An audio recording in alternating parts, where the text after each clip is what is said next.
बड़ा गीला गीला सा महसूस हो रहा था। जब मेरी आंख खुली मुझे छत नजर आई। मेरे हाथ भी सीलन के कारण गीले हो चुके थे। मैं बेड पर सोना पसंद करता हूं, फर्श पर कभी नहीं सोता। इतनी कमाई तो कर ही चुका हूं, घर में कई नौकर चाकर हैं, लेकिन अब कमरे को ये क्या हुआ है? लेकिन ये गंदी सी छत, ऐसा लग रहा था मैं किसी झोंपड़े में हूं। हड़बड़ी में उठा था मैं, दिमाग काम ही नहीं कर रहा था। ऐसा लग रहा था कल रात मैंने बहुत ज्यादा शराब पी होगी। कुछ भी याद आ ही नहीं रहा, लेकिन अमूमन ऐसा होता ही है। शायद मैं कहीं घूमने के लिए आया हुआ हूं, ये झोंपड़ा लगता है। वेकेशन पर हूं शायद, इधर उधर देखता हूं। मेरी बीवी यहीं पर होगी ना। मैंने आवाज लगाई, स्टेला, कहाँ हो स्टेला? क्या तुम यहां पर हो? लेकिन किसी ने जवाब ही नहीं दिया। उसके बाद मुझे उठना पड़ा। मैंने अपने कपड़ों की तरफ देखा। मेरे कपड़े बहुत ही गंदे और मैले थे। चाहे कितनी भी बुरी हालत हो, मैं ऐसे कपड़े तो पहन ही नहीं सकता। ये कपड़े मैंने क्यों पहने हैं? मुझे अच्छे से कुछ भी याद आ ही नहीं रहा था। अब मैंने अपने सर पर हाथ लगाया। ये हैंगओवर ज्यादा अजीब नहीं लग रहा? मैंने महसूस किया मेरे सर के पीछे चोट लगी हुई थी। खून भी रिस रहा था थोड़ा थोड़ा, लेकिन अब जैसे सूख चुका था। इसी कारण मुझे कुछ याद नहीं आ रहा। अरे, चोट कैसे लग गई मुझे? फिर मैं हड़बड़ी में उठा। उसके बाद मैं उस झोंपड़े को देखने लगा। इतना अजीब झोंपड़ा था ना। दीवारों पर भी सीलन आ चुकी थी, फर्श भी लकड़ी का था और पूरा का पूरा झोंपड़ा थोड़ा थोड़ा हिल रहा था। ये क्या? ऐसा महसूस हुआ मुझे जैसे ये झोंपड़ा पानी के ऊपर तैर रहा हो। फिर मैं जल्दी से इस झोंपड़े से बाहर निकलना चाहता था। जैसे ही मैं दरवाजे की तरफ गया, दरवाजा पहले से खुला था और बाहर से आवाज आ रही थी। मैंने देखा काला पानी। ये एक झील थी और झील के बिल्कुल बीच में बना हुआ ये झोंपड़ा। मैं सिर्फ बाहर वाले उस फट्टे तक ही पैर रख सकता था, क्योंकि उसके आगे कोई पुल नहीं था, कोई रास्ता नहीं था। बिल्कुल एक बड़ी सी झील या तालाब के बिल्कुल बीचों बीच बनाया गया ये झोंपड़ा। काफी बड़ा तालाब था और आसपास बहुत ज्यादा पेड़ लगे हुए, और पेड़ इतने ज्यादा थे कि ऊपर तक छत बनी हुई थी। अंधेरा काफी ज्यादा था, लेकिन हल्की हल्की धूप भी मुझे महसूस हुई, लेकिन वो तो पेड़ों के ऊपर होगी। मैं आवाज लगाता गया, स्टेला, ये किसी तरह का मजाक तो नहीं ना स्टेला? मुझसे गुस्सा तो नहीं हो ना तुम? लेकिन कोई जवाब दे ही नहीं रहा था। फिर मुझे लगा ये मेरे कमीने दोस्तों ने किया होगा। मुझे जानबूझकर वो रात को ज्यादा पिलाकर यहां ले आए, और सर के पीछे जो दर्द हो रहा है, कोई चोट लगी होगी। वैसे भी कभी कभी मैं गिर जाता हूं दोस्तों के साथ। ये कमीने वही कर रहे हैं। फिर मैं हंसने लगा। डरने वाला नहीं मैं। कहाँ लगा है माइक? कैमरा तो कहीं ना कहीं छिपाया होगा। कहाँ छिपाया है कैमरा? फिर मैं दीवारों को देखता जा रहा। कोई कैमरा नहीं था, कोई माइक नहीं था। यहां तक पहुंचना भी एक बहुत मुश्किल वाला काम होगा। फिर मैं सबसे पीछे बनी उस दीवार की तरफ गया। उस दीवार पर बहुत कुछ चिपकाया गया था, कुछ कीलों के जरिए, तो कुछ लकड़ी को फंसाकर उस पर लटकाया गया, और हर जगह एक ही चीज लिखी हुई थी, इस झोंपड़े को मत छोड़ना, वो तुम्हारा पीछा करेगा। ये पढ़ने के बाद मेरे शरीर में सिहरन सी पैदा हो गई। मुझे एक पल के लिए लगा मैं वैसे भी अमीर हूं और मैंने कई और लोगों का अपहरण होते हुए देखा है। कहीं मेरा अपहरण तो नहीं हुआ, लेकिन मुझे बांधा नहीं गया है, मुझे झोंपड़े में खुला छोड़ा गया है। मेरी सांस हल्की हल्की रुकने लगी थी। जैसे जैसे मेरा दिमाग चलता जा रहा, मैं सोच रहा था अगर मेरा अपहरण हुआ है तो मैं बहुत बुरी हालत में हूं, और जैसे कपड़े मुझे पहनाए गए हैं हालात ऐसे ही लगते हैं। फिर दीवार पर वो लटकाई गई एक एक चीज को मैं देखता चला गया। उस पर साइंस बने हुए थे, बहुत कुछ लिखा हुआ था, जानकारी दी गई थी और मैं उसे पढ़ने लगा। मैं समझना चाहता था क्योंकि मैं काले पानी में तैरना पसंद नहीं करता। पानी कितना गहरा है और पानी में खतरा भी तो हो सकता है। मैं ऐसी जगह कैसे पहुंचा? माना मैं तैरकर इस झील को पार कर सकता हूं, लेकिन ये झील है बहुत ज्यादा बड़ी और झील के बीच में पेड़ भी लगे हुए हैं। और मुसीबत तो यही है, मैं कितना तैरूंगा? ये झील बहुत ज्यादा बड़ी है, किनारे तक पहुंचने में मुश्किल तो होगी। और अगर पानी में मगरमच्छ हुए या कोई जहरीले सांप हुए, वो काट सकते हैं। सोच समझ कर करूंगा जो भी करूंगा। मैं वहां चमड़े के ऊपर कुछ लिखा हुआ उसे पढ़ने लगा। एक एक करके उन चीजों को पढ़ता जा रहा। तैरना मत, वो पानी में ही है।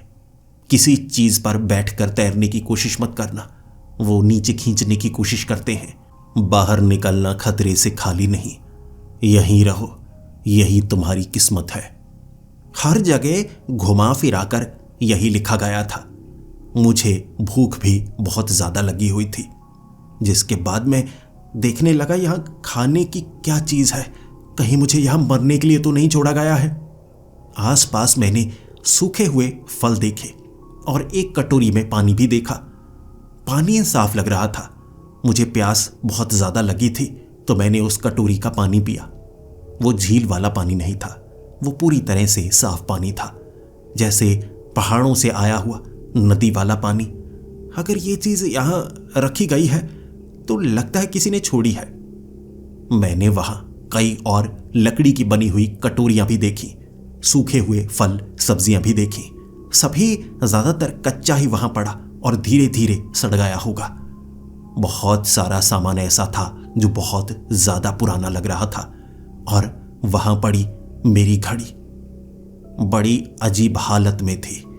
उसमें पानी पड़ चुका था, उस पर काई आई हुई थी। ये घड़ी मुझे बहुत ज्यादा पसंद है, मैं इसे अपनी लकी घड़ी समझा करता था, लेकिन इस हालत में तब मुझे लगा मुझे यहां से बाहर निकलना होगा, चाहे जैसे भी। यहां से बाहर निकले बिना मेरी गति नहीं होने वाली। मैंने दरवाजे को पकड़कर बाहर लटक कर देखा। ये झोंपड़ा कितना ज्यादा बड़ा है। 2 मंजिला था ये झोंपड़ा, लेकिन नीचे से ऊपर वाली मंजिल में जाने का कोई रास्ता था ही नहीं। और फिर मैंने बाहर की दीवारों पर लगी हुई छोटी छोटी पेंटिंग्स देखी, जैसे ड्राइंग्स बनाई गई हों। और ये किसी बड़े इंसान द्वारा बनाई गई ड्राइंग्स नहीं थी, बच्चों द्वारा बनाई गई ड्राइंग्स लग रही। टेढ़े मेढ़े आकार, झोंपड़े, पेड़, घर, इंसान। मैं उन कागज को उखाड़कर देखने लगा। ये यहां क्यों लटकाए गए हैं, मुझे समझ में नहीं आ रहा था। फिर मैंने दरवाजे के पास एक बड़ी सी टोकरी देखी, पत्तों से बनाई गई वो टोकरी, जिसमें एक बड़ी कटोरी पानी की थी, सब्जियां थी, फल थे, खाने का सामान जैसे छोड़ा गया और वो दरवाजे के बिल्कुल पास था। मैंने वो पत्तों की टोकरी उठाई, उसे झोंपड़े के अंदर रखा। फिर भूख इतनी ज्यादा लगी थी कि मैं उन फलों को, उन कच्ची सब्जियों को खाने लगा। कटोरी वाला पानी मैंने पिया। फिर थोड़ी सी हिम्मत मिली मुझे। पहले हालत ज्यादा बुरी थी, अब अच्छा महसूस होने लगा। खाना बहुत ज्यादा था, पूरा खाया नहीं जा सकता था, इसीलिए कुछ हिस्सा मैंने खाया। पेट भर गया तो उसे एक तरफ रख दिया। फिर मैं जोर से आवाज लगाने लगा, कोई है, कोई है? देखिए, मेरी बात का जवाब तो दीजिए। मुझे यहां क्यों बंद किया गया है और क्या मैं यहां से निकल सकता हूं? कोई जवाब देगा? देखिए, कोई सुन रहा है या नहीं? उसके बाद फुसफुसाने की आवाज आई, और यह आवाज दूर से नहीं आई थी, पानी के अंदर से, बहुत करीब से। उस आवाज ने डरा कर रख दिया। पानी में कोई बुड़बुड़ाए भी तो उसकी आवाज बाहर नहीं आती। यह फुसफुसाने की आवाज थी, पानी के अंदर से कैसे आ सकती थी? मैं इतना ज्यादा डरा कि मैंने दरवाजा बंद कर दिया। फिर मुझे घबराहट होने लगी थी। ऐसा लग रहा था जैसे मेरा सिर्फ अपहरण ही नहीं किया गया है, बल्कि मुझे कैद किया गया है और जिसने कैद किया है वो साधारण नहीं लगता। खंगालने लगा मैं उस दीवार को। वहां जितनी भी चीजें पड़ी थी, हर चीज मुझे चेतावनी देने के लिए थी, लेकिन एक डायरी जिसमें बहुत कुछ लिखा था और लिखावट मेरी ही थी। मैंने इस डायरी में कभी लिखा ही नहीं, मुझे तो याद नहीं है, या शायद मैंने इसमें लिखा है और मेरे सर के पीछे जो चोट लगी है उसके बाद मुझे मारा गया सर के पीछे, इस कारण मुझे कुछ याद नहीं है। मैं हर तरह की पॉसिबिलिटी पर सोच रहा था, तो मैंने आराम से बैठकर उस डायरी को पढ़ना शुरू कर दिया। डायरी में चेतावनी दी गई थी कि इस झोंपड़े को कभी मत छोड़ना और रात के वक्त तो अपना हाथ तक दरवाजे से बाहर मत निकालना।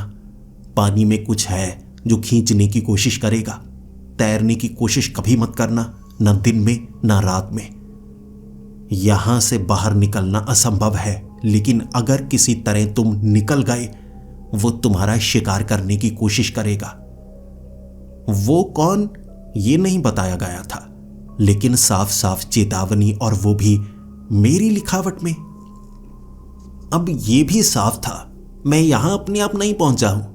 कोई खाना देता है, कोई पानी देता है, मुझे यहां लाया गया, और उसके बाद शायद जैसे यहां सामान पड़ा है और लोग भी यहां कैदी रह चुके होंगे। इतना ज्यादा सामान, सारा का सारा मेरा तो नहीं लग रहा था। चमड़े की चीजें, फटे हुए कपड़े, थैला जिसे एक कपड़े की तरह इस्तेमाल किया गया हो, शर्ट बनाई गई थी, ऐसे कई कपड़े टंगे हुए, और ऐसे कपड़े मैं कभी पहन ही नहीं सकता। यहां लोगों को कैद किया जाता है, लेकिन ये लोग कौन है? मुझे लगता है दिमाग चलाना होगा। अब मैं क्या करूं? मैं सोच भी रहा था, डर भी रहा था, लेकिन जो भी करना था जल्दी करना था।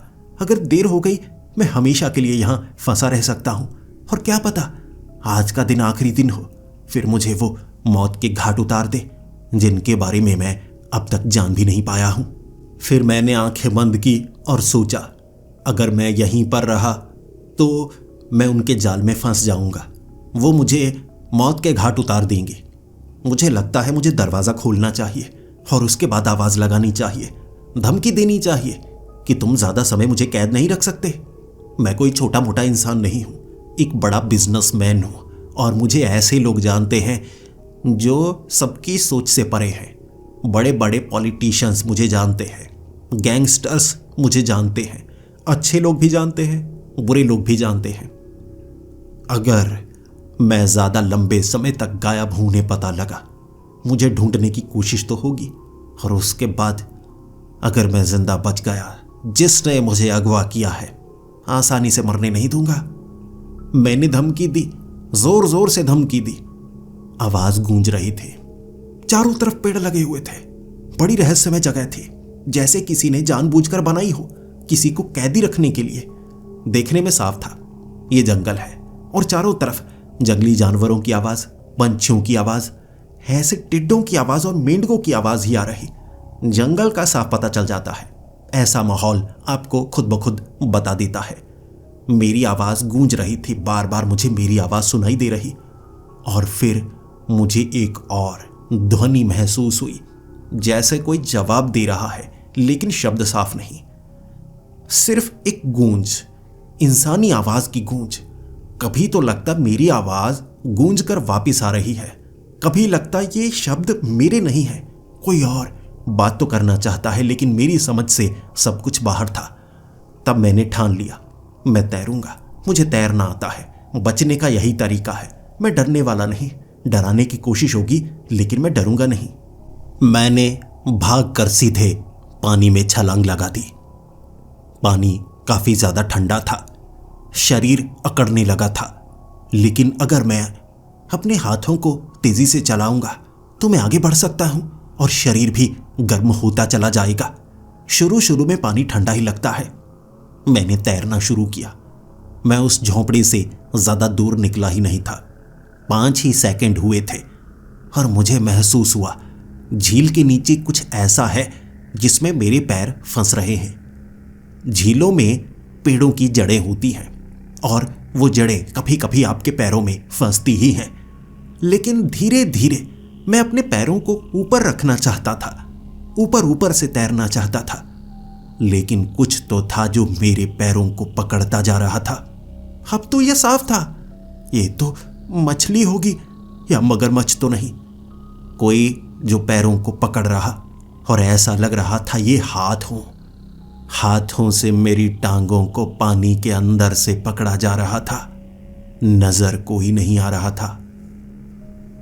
धीरे धीरे उस झोंपड़े से दूर जाना असंभव होता जा रहा, बल्कि मुझे तो पानी के अंदर खींचा जा रहा था। सांस उखड़ने लगी, बार बार एक झटके से मुझे पानी के अंदर खींचा जाता, फिर मैं किसी तरह अपनी टांगों को तेजी से घुमाता हुआ, उनसे पीछा छुड़ाता हुआ पानी के ऊपर आता। सांस चढ़ने लगी। साफ था, मैं झील के किनारे तक नहीं पहुंच सकता, रास्ते में ही मर जाऊंगा। सांस बहुत बुरी तरह से उखड़ चुकी थी। हड़बड़ी में जिंदा बचने के लिए मैंने झोंपड़े की तरफ तैरना शुरू कर दिया, लेकिन वो जो भी था जो नीचे से पकड़ रहा, वो मुझे पानी के नीचे खींच कर ले जाना चाहता था। किसी तरह वो दरवाजा मेरे हाथ आ गया। नीचे मुझे हाथ नजर आए जिन्होंने मेरी टांगों को पकड़ा हुआ था। बड़े जोर से खींचकर मैं झोंपड़े के अंदर गया। भीगा हुआ था, ठंड लग रही थी, ठंड से शरीर जकड़ा जा रहा, और पानी के अंदर से फुसफुसाने की आवाजें आ रही। मेरी आंखें खुली की खुली रह गई। ये सिर्फ अपहरण ही नहीं है, मुझे कैद किया गया है। पानी में शैतानी शक्तियां हैं। हाथ नजर आए। कोई जिंदा इंसान पानी के अंदर कैसे जिंदा रह सकता है? वो मर जाएगा। लेकिन अगर कोई भूत, प्रेत, शैतानी ताकत जो झील के अंदर हो, श्राप के कारण, जैसा मैंने नॉवल में पढ़ा है, ये वैसा हो सकता है। मैं पानी में दोबारा नहीं जाने वाला, ये ताकत मुझे खींच लेगी। रोने लगा था मैं। पूरा दिन मैं ये सोचता रहा, मैं इस झोंपड़े से दूर जाऊं तो जाऊं कैसे, झील के तट तक पहुंचूं तो पहुंचूं कैसे। पूरा दिन मैं सोचता रहा। रात का अंधेरा उस झोंपड़े में बड़ा भयानक था। कितना भयानक मैं क्या बताऊं। रात के वक्त बाहर से चीखने की आवाजें आ रही, लेकिन मध्यम मध्यम, जैसे कोई दूर चीख रहा हो या किसी बक्से में चीख रहा हो और आप किसी करीबी कमरे में हैं। मुझे लगा ये आवाजें छत से तो नहीं आ रही, लेकिन छत पर जाऊं तो जाऊं कैसे, और वैसे भी रात को पानी में गिरना नहीं चाहता था मैं। अंदर से ऊपर जाने का कोई रास्ता नहीं था। रात भर सोया नहीं मैं, सोचता रहा। और सुबह जब हुई, यहां सुबह भी अंधेरे की तरह होती। पेड़ों की छत बनी हुई थी ना, हल्की हल्की रोशनी आती, और एक टोकरी, खाने वाली, पानी वाली, जैसे कोई दूर से बहा देता इस दिशा में और दरवाजे के करीब आ जाती। मैंने वो टोकरी अंदर ली, उसके बाद पानी पिया। पानी खत्म कर दिया मैंने, खाना भी खाया। भूखा रहते हुए यहां से बचने का कोई रास्ता ढूंढ नहीं पाऊंगा मैं। किसी को परवाह नहीं, मैं मारा जाऊं, खाना तो खाना ही होगा। जब मैं खाना खा रहा, पत्तों वाली उस टोकरी की तरफ देख रहा, मेरा दिमाग चलने लगा। ये टोकरी ना पानी के ऊपर से तैरती तैरती इस तरफ आती है, कोई इसे गिराता नहीं। जो जीव पानी के नीचे हैं वो इसे छूते तक नहीं। अगर मैं लकड़ी की कश्ती बना लूं तो पानी के ऊपर से तैरता तैरता निकल सकता हूं। हाँ, ये काम बन सकता है। मैं दीवारों को झांकने लगा। दीवारों से फट्टों को उतारना कोई आसान काम नहीं था। मैं देखने लगा कोई ऐसी जगह जहां फट्टे लगे हों, आसानी से उखाड़ा जा सके। बाहर वाले दरवाजे के बाहर इस झोंपड़े के आसपास फट्टे लगे हैं, बस वैसे ही फंसाए गए हैं। अगर मैं उन्हें निकालने की कोशिश करूं तो निकाल सकता हूं। उन्हें निकालकर कश्ती बनाता हूं। उस कश्ती से मैं तट तक पहुंच सकता हूं। वहां 3 फट्टे थे। 3 फट्टे जब मैंने खींचे, उनका डिजाइन ऐसा था कि वो दीवारों के साथ चिपके नहीं हुए थे, फंसे हुए थे। मैंने उन तीनों को आपस में जोड़ लिया। ये इंटरलॉक डिजाइन था। बड़े आसानी से तीनों फट्टे जुड़ गए और मैंने उसके ऊपर वजन डालने की कोशिश की। वो डूबने वाले नहीं थे। ये लकड़ी हल्के वाली थी, भले ही गीली थी लेकिन पानी के ऊपर तैर रही। इसके सहारे मैं वहां तक पहुंच सकता हूं। और उस झोंपड़े के अंदर बहुत सारा सामान भी था। एक चप्पू भी नजर आया मुझे, पुराना चप्पू। शायद इस चप्पू का इस्तेमाल कर सकता हूं मैंने वो चप्पू उठाया और बिना सोचे मेरे द्वारा बनाई गई उस कश्ती के ऊपर सवार हो गया। मैं चप्पू को मार रहा था। मैं पानी के नीचे मुझे चेहरे नजर आ रहे थे, बड़े भयानक जीवों के चेहरे थे। मेरा शरीर सन्न पड़ता जा रहा, लेकिन अब मैं पानी में भीग नहीं रहा था। मैं सूखा था और वो जीव भी मुझे छू नहीं सकते थे। अचानक पानी में लहरें पैदा होने लगी, पता नहीं कहां से। पानी में बड़ी तेज लहरें बनने लगी। मैं चप्पू तो चला रहा था, लेकिन जैसे वो लहरें मुझे उस झोंपड़ी की तरफ धकेल रही हों। पेड़ बहुत ज्यादा थे, तट की तरफ अंधेरा था, कोई जैसे मशीन लगाई गई हो लहरें बनाने वाली। लहरें मुझे पीछे की तरफ धकेल रही, लेकिन मैं रुकने वाला नहीं था, मैं थकने वाला नहीं था। मैंने चप्पू बड़ी तेजी से चलाना शुरू कर दिया। मैं चप्पू चलाता जा रहा, लेकिन वो लहरें इतनी तेज आने लगी, ऐसा लगने लगा जैसे वहां झील में बवंडर पैदा हो रहा हो। पानी गोल गोल घूम रहा, जिस कारण लहरें नीचे की तरफ धंस भी रही। वो जो फट्टे थे ना, वो बड़ी ऊपर तक जाते फिर नीचे। एक बार तो ऐसा लगा मेरी कश्ती डूब जाएगी। फिर मैं गिरने वाला था और वो हाथ अब पानी से निकलकर मेरी टांगों को पकड़ने लगे थे। वो मुझे नीचे खींचना चाहते थे। मैं बड़ी मुश्किल से वो चप्पू को संभाले हुए, वो कश्ती को पकड़े हुए बचा रहना चाहता था, लेकिन मैं झोंपड़े से इतना ज्यादा दूर निकल आया था कि बड़ी मुश्किल होगी। तट तो बहुत ज्यादा दूर था, बहुत बड़ी झील थी वो। मैंने चप्पू चलाना शुरू कर दिया। उस चप्पू के सहारे ही वो जो हाथ थे ना, वो जीवों के पंजे जो मेरे पैर को पकड़ रहे थे।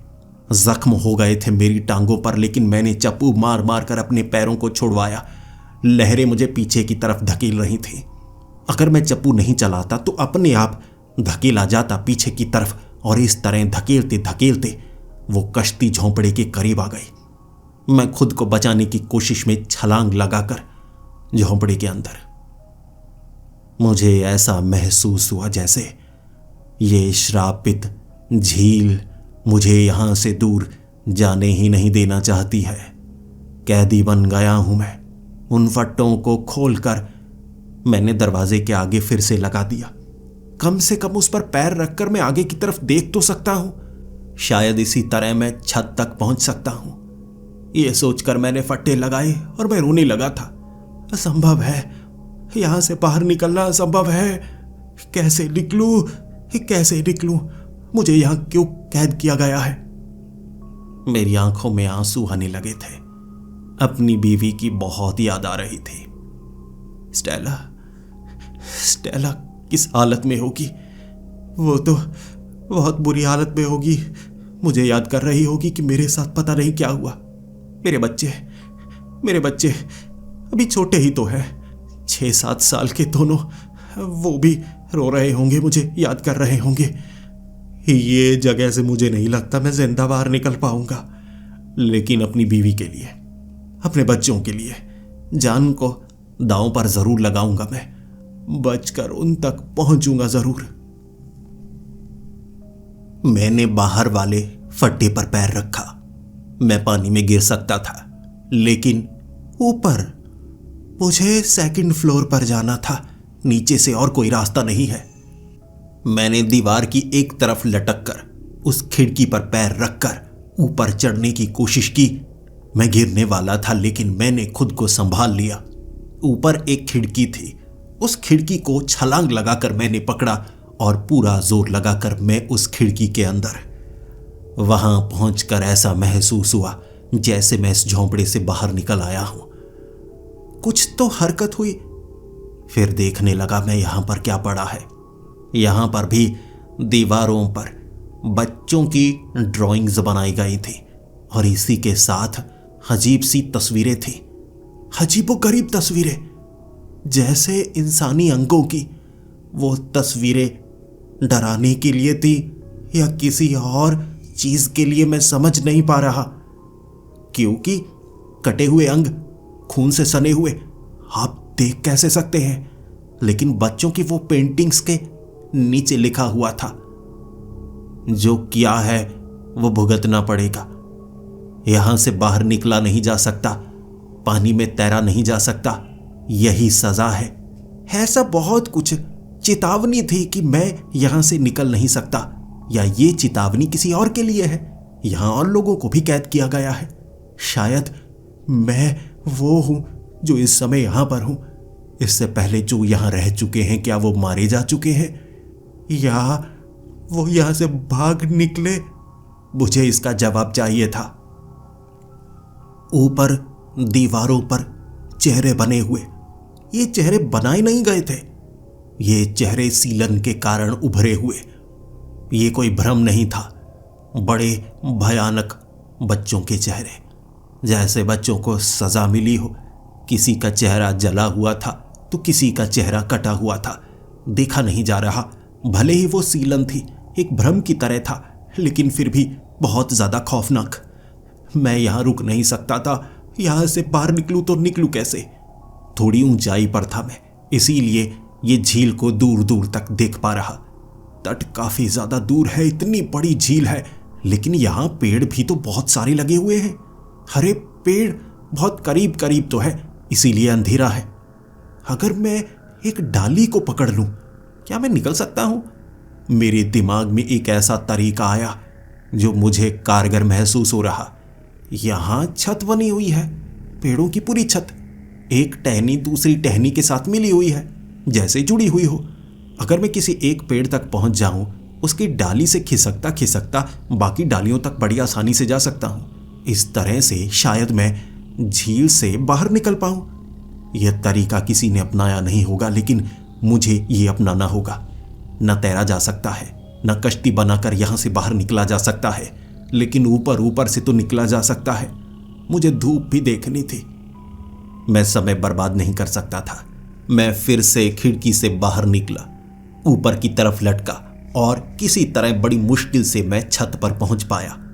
सीलन बहुत ज्यादा थी, पैर बार बार फिसल रहा था। इस बार मेरा पैर फिसलता तो मैं सीधा झील में गिरता।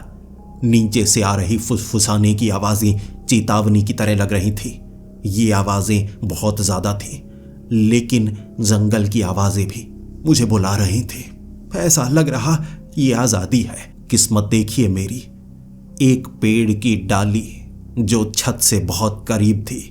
मुझे छलांग लगाकर उस डाली को पकड़ना था, लेकिन अगर मैं गलती करता तो फिसल जाता और नीचे गिरता।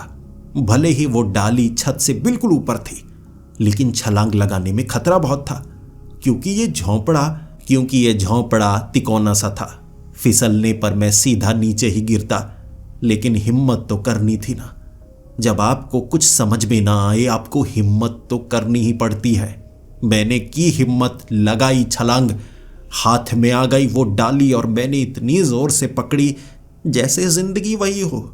डाली को पकड़कर चढ़ गया मैं उसके ऊपर। वो मोटी डाली थी जड़ की तरह, और इस तरह मैं मोटी डाली तक जब पहुंचा, उसके बाद मुझे लगा यहां पेड़ जुड़े हुए हैं एक दूसरे से। हर तरह के पेड़ हैं, डालियां ही डालियां। मैं चढ़ता चढ़ता काफी ऊपर तक पहुंचा और उस छत को महसूस कर पा रहा।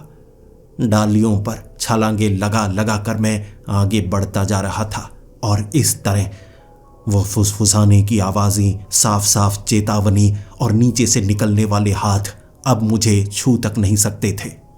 मैं बड़ा खुश था, लेकिन मेरी खुशी ज्यादा समय तक नहीं चली। मैंने वो पेड़ों के ऊपर की वो डालियों को बदलते हुए देखा। बाजुएं बनने लगी थी, हाथ बनने लगे थे, वो पंजे मुझे पकड़ने की कोशिश कर रहे। लेकिन मैंने महसूस किया, मैं किसी एक डाली पर 10 सेकंड के लिए रुकता हूं तो वो डाली मुझे पकड़ने की कोशिश करती है। अगर मैं ना रुकूं, चलता रहूं, छलांगे लगाता रहूं, झील को पार कर लूं एक बार बस। मैंने यही शुरू कर दिया। डालियों के ऊपर से उछलते उछलते कभी एक पेड़ के ऊपर तो कभी दूसरे पेड़ के ऊपर। वो हाथ मुझे पकड़ना चाहते थे। वो पेड़ों के ऊपर से चेहरे उभरने लगे थे।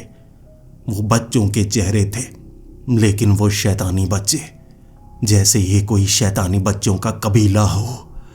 ये कोई श्रापित जगह है। जंगलों में कई रहस्य होते हैं जो आपकी सोच समझ से बाहर होते हैं। ये वैसा ही है कुछ। शैतानी बच्चे। वो चेहरे मुझे चेतावनी दे रहे थे। वो रोने की आवाजें मेरे कान के पर्दे फाड़ने पर उतारू थी। मेरे पैर उन डालियों पर फिसलते जा रहे थे, लेकिन मेरे कदम रुकना नहीं चाहते थे। मुझे नीचे भी मौत नजर आ रही थी, मुझे ऊपर भी मौत नजर आ रही थी, पीछे भी मौत थी, लेकिन एक उम्मीद सिर्फ आगे थी। झील का तट। झील के तट को छू लूं, वापस इस झील के पास नहीं आऊंगा। भागूंगा मैं, चाहे जैसी भी जगह हो, मैं रुकूंगा नहीं। डालियों पर उछलते उछलते तट के बेहद करीब था और आखिरी पेड़, वो पेड़ बड़ी जल्दी बदला। मुझे अपने आगोश में लेना चाहता था, लेकिन मैंने ऊपर से ही छलांग लगा दी, सीधा मिट्टी के ऊपर। मिट्टी नरम थी, मैं फिसला। झील में मेरा एक पैर पहुंच गया। वो हाथ मुझे पकड़ चुके थे, मुझे खींच रहे। जिंदगी और मौत का सवाल था, और जब मौत सामने नजर आती है, हमारा शरीर सबसे ज्यादा ताकतवर महसूस कराने की होड़ में लग जाता है। मैंने अपनी एक जांघ से इतना जोर लगाया कि एक बाजू उखड़ गई। पेड़ों से निकली हुई बाजू थी वो, जड़ों से निकली हुई बाजू थी वो। पानी मुझे रोकना चाहता था, पानी जमने लगा था, लेकिन मैंने खुद को खींचा। मिट्टी से बाहर निकला मैं, और अब मैं जंगल में भागने लगा था। पीछे वो झील मुझे पुकार रही थी, वो झोंपड़ा मुझे पुकार रहा था। मैं रुकने वाला नहीं, मैं भागने लगा। मेरे भागने की रफ्तार बहुत ज्यादा तेज थी। झील पीछे रह गई, झोंपड़ा पीछे रह गया। ये जंगल था, पंछियों की आवाजें थी यहां पर। और फिर मेरा दिमाग काम किया, मैं यहां से भाग नहीं पाऊंगा। वो मेरा पीछा करेगा, वो मेरा शिकार करेगा। हर एक दीवार पर लिखा गया था ये, हर एक दीवार पर। वो मेरे दिमाग में पता नहीं कैसे आया, और जब मैंने पीछे मुड़कर देखा, मैंने जमीन से निकलते हुए एक जीव को देखा। तरल जीव था वो, जैसे काले रंग का पानी एक आकार में ढल गया हो। अजीब सा काले वस्त्र उड़े, सफेद आंखों वाला वो कंकाल का रूप, जो हंसते हंसते मेरे पीछे था। और उसने ऊपर की तरफ उंगली खड़ी की, और फिर उसने मुझे कहा, भाग सकते हो, छिप नहीं सकते। और कितने समय तक भागोगे? नियति को मानो, वो झोंपड़ा तुम्हारी नियति है। वो मृत्यु दूत नजर आ रहा था, मृत्यु दूत। मैं कैसे जंजाल में फंस गया हूं कि मृत्यु दूत मेरा पीछा कर रहा है। मैं उससे तेज भाग रहा, बहुत तेज, और आगे मुझे घर नजर आ रहे। ये पत्तियों, टहनियों, लकड़ी से बने घर थे, जैसे जंगलों में कबीले वाले बनाते हैं। धुआं घरों से बाहर निकल रहा था। वो मृत्यु का दूत मेरे पीछे ही था। मैं उससे दूर भागने लगा। भागते भागते जब मैं एक घर के पास पहुंचा, जैसी मुझे उम्मीद थी, वहां वैसी ही घटना हुई। वो कबीले वाले ही थे जो मुझे देखकर घबरा गए। मेरी हालत ही ऐसी थी। फटे गले कपड़े पहने थे मैंने, चेहरे पर चोट के निशान थे। मैं उनकी तरफ भागा रहा, और उन्होंने हाथ में जो भी चीज थी उसे सामने कर दिया मुझे रोकने के लिए। मुझे उनकी भाषा समझ में नहीं आ रही थी, लेकिन वो जिस तरह से मुझे रोक रहे, मैंने हाथ खड़े कर दिए। मैंने हाथ जोड़े और कहा, मदद करो, कोई मुझे मारना चाहता है। वो अपने इशारे कर रहे, मैं अपने इशारे। वो मुझे खुद से दूर रहने के लिए कह रहे, और मैं उन्हें पीछे की तरफ इशारा करके दिखा रहा था वो मौत का दूत। मुझे देखने से वो इतने ज्यादा नहीं डरे थे जितने उस मौत के दूत को देखने के बाद। वो घुटनों पर आ गए। उन्होंने अपने कानों पर हाथ रख लिया था। अपने कान पर हाथ रखने का क्या मतलब? आंखें बंद कर ली सबने। उनकी आंखें बंद करने का साफ मतलब था वो मेरी मदद नहीं कर सकते। अब मेरी मदद क्या कोई नहीं कर सकता, ये सोचकर मैंने भागने की रफ्तार बढ़ा दी। मैं उन घरों के बीच से भाग रहा। फिर मेरे हाथ में एक मशाल लगी। लकड़ियां जल रही थीं तो एक लकड़ी को उठा लिया मैंने।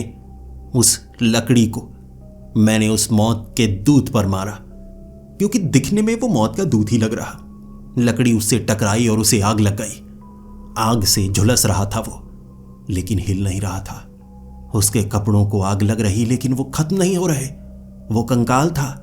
जलती हुई उसकी शरीर की हड्डियां साफ नजर आ रही, और उसके हंसने का तरीका चेतावनी थी। उसे कोई फर्क नहीं पड़ रहा। लेकिन मैं एक बार भाग जाना चाहता था यहां से। अपनी बीवी को, अपने बच्चों को एक बार देख लेना चाहता था। शायद ये मेरी आखिरी उम्मीद है। मैं बचूं ना बचूं, कम से कम अपनी बीवी और अपने बच्चों को देख लेना चाहता था, मरने से पहले, कैदी बनने से पहले। मैं भागा वहां से। भागते भागते जब मैं रुकता वो मेरे बेहद करीब आ जाता, इसीलिए मैं रुकता ही नहीं, मैं भागे जा रहा। सांस लेने में परेशानी हो रही और सामने मुझे सड़क नजर आ गई। मैं सड़क के बीच खड़ा हो गया। गाड़ियां निकल रही थी, लेकिन कोई भी गाड़ी वाला मेरे जैसे अनजान को सड़क के बीच रुका हुआ देख गाड़ी को रोकना ही नहीं चाहता था। जंगली रास्ता है, मैं भी कभी ऐसी जगह पर अपनी कार को नहीं रोकता, लेकिन मुझे किसी की मदद चाहिए थी। मैं बीच में खड़ा हो गया। गाड़ियां दाएं से और बाएं से। मैं उनके सामने आता कि कोई तो रोकेगा, लेकिन कोई रोकने को तैयार नहीं। मैं भाग रहा और वो मौत का दूत एक तरफ से मुझे देख रहा था, हंसता हुआ। मेरी किस्मत काम कर गई। एक मार्बल से लदा भारी ट्रक, जिसके चलने की रफ्तार काफी कम थी, मैं उसके पीछे लटक गया। उसने ट्रक को रोका तो नहीं, लेकिन मैं ट्रक पर लटक गया छलांग लगाकर। वो मौत का दूत पीछे ही सड़क के बिल्कुल बीच में खड़ा साफ नजर आ रहा था। बाकियों को भी वो नजर आ रहा। कई गाड़ियों की ब्रेक लग गई पीछे उसे देखने के बाद। वो भयानक नजर आ रहा था। वो मौत का दूत ही है या कोई शैतान जो मेरे पीछे पड़ा है? मेरे पास कोई जवाब नहीं था, लेकिन इतना पता था वो मुझे खींचकर उसी झोंपड़ी में ले जाएगा। कम से कम घर तक तो पहुंचूं, बीवी का चेहरा तो देख लूं। मैं ट्रक पर सवार और छिपा हुआ। ट्रक वहां से बहुत दूर निकला, बहुत ज्यादा दूर। मुझे अब तक ये नहीं पता था कि मैं हूं कहां पर, लेकिन वो ट्रक मुझे जहां ले गया मैं वहां चला गया। जब उस शहर में पहुंचा था, उस शहर में पहुंचते ही मैंने देखा, अरे मैं जानता हूं इस जगह को, मैं जानता हूं इस जगह को। यहां मेरा घर तो नहीं है, लेकिन किसी जमाने में यहां पर मैं काम किया करता था। जब मेरी वो फैक्ट्री छोटी हुआ करती थी तब यहीं पर थी। उसके बाद मैंने तरक्की की और मुझसे जलने वालों की संख्या बहुत ज्यादा थी। मुझ पर गलत इल्जाम लगाते थे लोग, लेकिन मेहनत करने वालों के साथ ऐसा ही तो होता है। वहां एक नल लगा था। मैं नल के नीचे उस पानी से मैंने खुद को धोया, क्योंकि मुझ पर कीचड़ भी बहुत ज्यादा लगा था, गंदगी भी बहुत ज्यादा, और चेहरे पर बहुत सारे निशान, चोट के निशान भी थे। फिर मैं कुछ साफ नजर आ रहा और पास में पड़े वो गंदे मंदे कपड़े जो उस कचरे के ढेर में थे। कुछ तो लड़कियों के कपड़े, लेकिन जैसे भी थे मैं शरीर पर लपेट रहा ताकि दिखने में कुछ सही तो लगूं। ऐसे दिखने में मैं कोई आदि मानव लग रहा था। मेरे बाल भी बड़े हुए, लेकिन ठीक दिखने के बाद मैंने मांगना शुरू किया, भीख मांगने की मेरी कोशिश। और दिन के वक्त तो सब कुछ ठीक। अंधेरे कोनों में मुझे वही जीव नजर आता जिसे मैं मौत का दूत समझ रहा था। वो शैतान की तरह मेरा पीछा कर रहा था। मुझे अंधेरा होने से पहले ही यहां से निकलना था। इसीलिए दोपहर तक मांगकर कुछ रुपए इकट्ठे किए मैंने, और फिर बस के सहारे चेहरा छिपाए हुए मैं बढ़ने लगा था अपने घर की तरफ। मेरी बीवी को एक बार पता चल जाए, मैं उसे बता दूं मैं कहां पर हूं। चाहे ये मौत का दूत मुझे खींच कर ले जाए, कैदी बना ले, लेकिन लोगों को पता तो हो मैं कहां पर कैद हूं। कब से कैद हूं मुझे नहीं पता, लेकिन दाढ़ी और मेरे शरीर के बाल देखकर लगता है 10 से 12 दिन तो हो ही चुके होंगे। बस के सहारे अपने शहर में पैर रखकर बहुत ज्यादा खुशी हुई थी मुझे। आंखों से आंसू आ गए, लेकिन वक्त शाम का था। सोच नहीं सकता था मैं, कुछ कर नहीं सकता था मैं। मुझे एक पुलिस वाला नजर आया, क्योंकि एक अंधेरे कोने में मुझे वो जीव नजर आ रहा था, और वो जीव सिर्फ मुझे ही नजर नहीं आ रहा। अगर कोई उसे देखता तो वो डर जाता। मुझे लगा पुलिस वाले मेरी मदद तो करेंगे ना। मैंने एक पुलिस वाले के सामने जाकर मदद की गुहार लगाई। उसने मुझे देखते ही कह दिया, कौन हो तुम? ये क्या हालत बना रखी है? मैंने कहा, वो मुझे पकड़ना चाहता है, वो मुझे पकड़ना चाहता है। उसने भी उस जीव को देखा और वो कह रहा था, क्या चल रहा है यहां? क्योंकि उसे देखकर लोग दहशत में थे। तो उस पुलिस वाले ने मुझे पकड़ने की कोशिश की। मैंने कहा, नहीं, मैंने कुछ नहीं किया, मुझे छोड़ो। वो मुझे पकड़ना चाहता था और उसे धक्का देकर मुझे वहां से भागना पड़ा। वो मुझे पकड़ लेता, मैं अपनी बीवी को देख तक ना पाता। वो तो मुझे पकड़कर पुलिस स्टेशन ले जाना चाहता था। लेकिन मैं जानता हूं वो जीव कितना ताकतवर है। वो तरल से बना है, कहीं भी आ सकता है, कहीं भी जा सकता है। मैं भागने लगा। भागते भागते सांस फूल चुकी थी, लेकिन अंधेरा हो चुका, इसीलिए मैं रुकना नहीं चाहता था। वो मेरा पीछा कर रहा। जब मैं रुकता उसकी रफ्तार धीमी जरूर होती, लेकिन मेरे करीब आता जाता तो मुझे फिर से भागना पड़ता। सांस चढ़ी, प्यासा, भूखा, भागते भागते जब घर नजर आया था मुझे, मेरे कदमों ने कहा था, रुक जा वरना मर जाएगा। लेकिन अपनी बीवी की गोद में मरना चाहता था मैं। जिंदा बचने में फायदा ही क्या है, वो ले जाएगा मुझे। इसीलिए मैं भागता भागता गेट के करीब पहुंचा। कुछ बदला बदला सा जरूर लग रहा था, लेकिन मैंने गेट को पीटना शुरू कर दिया। मैं बेल बजाता जा रहा। स्टेला, स्टेला, जल्दी खोलो, जल्दी खोलो, स्टेला जल्दी खोलो, वो मेरे पीछे ही है। जब एक नौकर ने गेट खोला था, वो मुझे रोक रहा और मैंने कहा, मैं जेसन। वो मुझे रोकना चाहता था, लेकिन मैं उसे धक्का देकर घर के अंदर घुस आ रहा। मैं भागा। स्टेला कहाँ हो तुम? स्टेला कहाँ हो? लेकिन मेरी बीवी घर से बाहर नहीं निकल रही थी। वो नौकर डर कर बाहर की तरफ भागा। सिर्फ मुझसे ही नहीं, उस जीव से भी। वो मेरे पीछे ही था और मैं अपनी बीवी को एक बार देखना चाहता था। जैसे ही घर का दरवाजा खुला, हड़बड़ी मची हुई थी, क्योंकि वो नौकर डरता हुआ भागा था। मेरी बीवी दरवाजा खोलकर खड़ी। चेहरा उतर गया था उसका। उसकी नजरें मुझ पर पड़ी। वो जैसे मुझे पहचान ही न रही हो। उसने कहा, कौन हो तुम? मैंने कहा, मैं जेसन। देखो मेरी हालत बहुत बुरी है, मुझे कैदी बना कर रखा है। स्टेला मुझे कैदी बना कर रखा है। वो मौत की तरह मेरा पीछा कर रहा है, ले जाएगा मुझे वो कबीले के पास उस तालाब के वो झोंपड़े में कैदी बना कर रखा है। वो ले जाएगा मुझे। मेरी मदद करो। मेरी बीवी के मुंह से एक ही शब्द निकला था, तुम जिंदा नहीं हो सकते। मुझे स्टेला भी बदली बदली सी लग रही। ये तुम्हारे साथ क्या हुआ? तुम्हारे बाल सफेद क्यों हुए? तुम ऐसी क्यों लग रही हो? तुम स्टेला ही हो या कोई और हो? तब वो स्तब्ध, वो मौत का दूत भी उतनी ही दूरी पर खड़ा मुस्कुरा रहा। और तब स्टेला ने बोला था, 20 साल बीत चुके हैं जेसन, तुम 20 साल बाद आए हो और आने की जरूरत नहीं थी। ये तुम्हारे कर्मों का फल है, तुम्हें भुगतना ही होगा। जो तुमने किया है वो तुम्हें भुगतना ही होगा। मैंने कहा, स्टेला मैंने कुछ नहीं किया, मुझे वहां क्यों कैदी बना कर रखा है? स्टेला ने कहा, याद करो क्या किया तुमने छिपा कर रखा था मुझसे, सारी दुनिया से। क्या करते थे तुम्हें नहीं पता था तुम्हारे साथ ये होगा। ये तुम्हारे कर्मों का फल है। याद करो, तुम्हें कुछ याद नहीं तुमने क्या किया है और तुम वहां तक कैसे पहुंचे। तुम्हें चेतावनी तक दी गई थी, लेकिन तुम नहीं माने, इसीलिए ये तुम्हारे कर्मों की सजा है। मैं रोने लगा था। ये क्या स्टेला, तुम क्या बोल रही हो? और पीछे से उस जीव ने कहा था, बताओ इसे, इसे कुछ याद नहीं है। तुमसे मिलने का एक मौका यही था। इसके बाद ये वहां से कभी निकल नहीं पाएगा।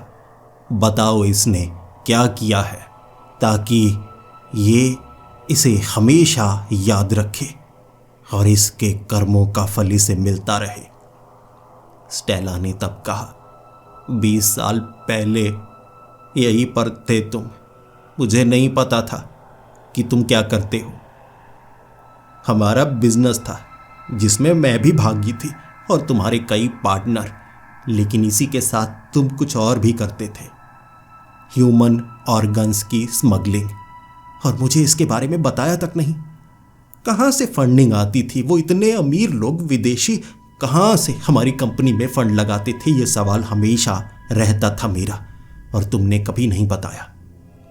बच्चों को अगवा करना, उन्हें घरों से अगवा करना, छोटे छोटे गांवों से, कबीलों से अगवा करना, ये तुम्हारे लोग करते थे।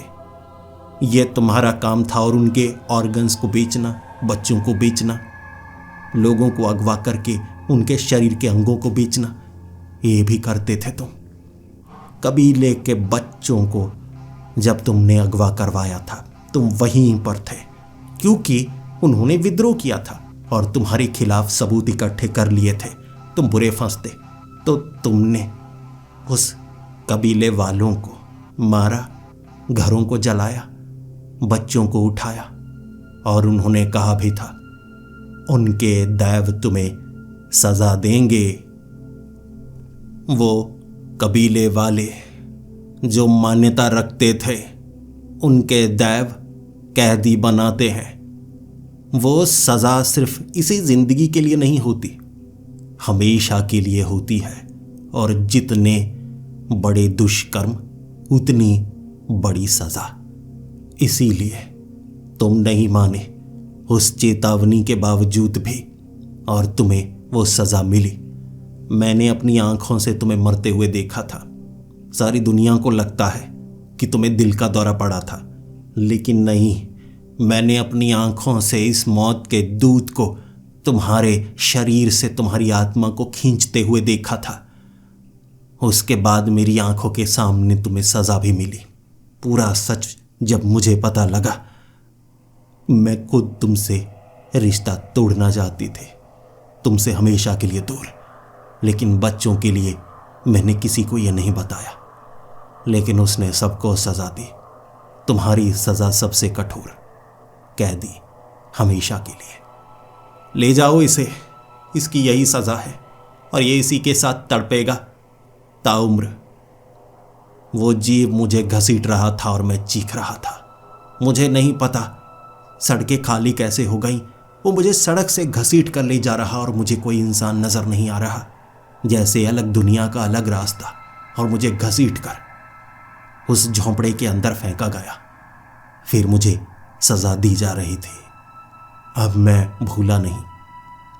हजारों बार यहां से भागने की कोशिश कर चुका था मैं, लेकिन एक मौका जब मुझे सब कुछ याद रहेगा वो ये था। और इस तरह अब ताउम्र इसी झोंपड़े में और इस तालाब तक कोई पहुंच नहीं सकता। मेरी सजा कब तक चलेगी ये कोई नहीं जानता। बस इतना पता है, इस तालाब का अंत और उस कबीले से माफी जितने 100 सालों बाद मुझे मिल जाएगी, तब शायद मेरी आत्मा यहां से आजाद हो जाएगी। तब तक शरीर के साथ मैं यहां पर कैदी हूं।